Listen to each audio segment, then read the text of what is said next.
Yeah, look, let me tell you about a kid named Steven. He's slowly running out of things to believe in. Every couple of months his mom leaves him for no good reason. His stepdad beats him. Not too many friends, only ever had a few with him. But recently they don't want anything to do with him. Always eating lunch in a bathroom stall. He just wants to feel normal and be cool again.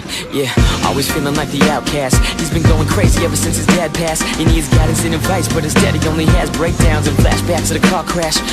It's been getting harder every day. If he was still around, everything will be okay.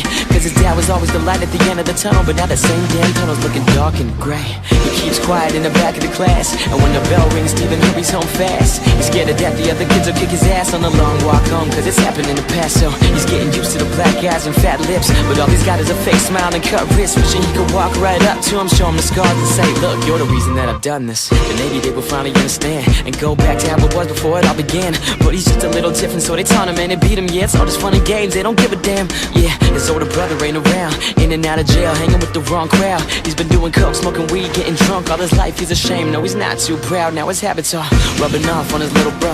Yeah, but guess what, little did he know that every time he did a line, every time he lit a joint, every time he took a shot, he would set the mode. So Steven's sitting in his room getting high now. Doors locked, music up with the lights out.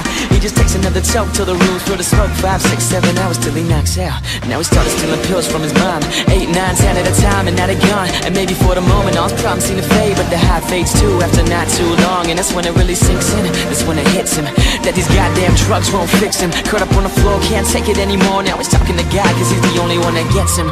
On his knees looking up, can't stop crying. Gotta know we haven't talked in a long time, but this time I really need you. Please God help me, say something, just give me a sign. Cause now I'm falling apart and I don't think that I can do it. Please God give me the strength to pull through it. Tell me, should I give up? I could end it all right now, I just don't know if I'm brave enough to do it.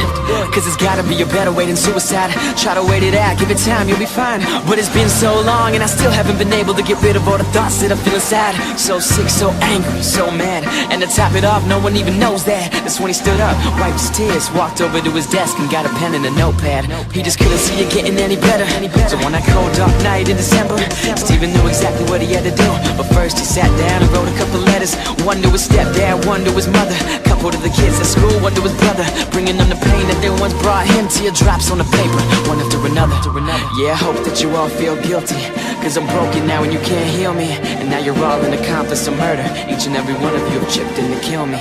So the reason that I'm writing you this evening is to say goodbye and tell you that I'm leaving. But don't hold your breath, cause I ain't never coming back. Sincerely yours, Steven.